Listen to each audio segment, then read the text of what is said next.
So you have videos on your Android phone that you want to trim down and make them a little shorter. And we can do that natively without any third-party apps.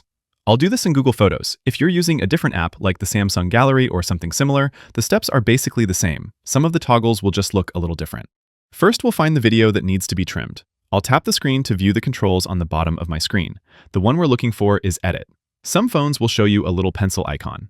Once we're in the edit mode, you'll see a little timeline under your video, and the beginning and the end of that timeline has these little handles that you can tap, hold, and drag. We're basically changing the in and out points of the video, allowing us to trim off the beginning, end, or a little bit of both. You can play back your selection to make sure the timing is correct, and this menu actually allows you to do a bunch of other edits too if needed. You could, for example, crop the video to a different size, or you can rotate it if needed. Once you're happy with the results, just tap Save in the top right corner, and you're all set. Nice and easy. Click that like button on your way out if this helped you, and subscribe for more quick and easy guides like this.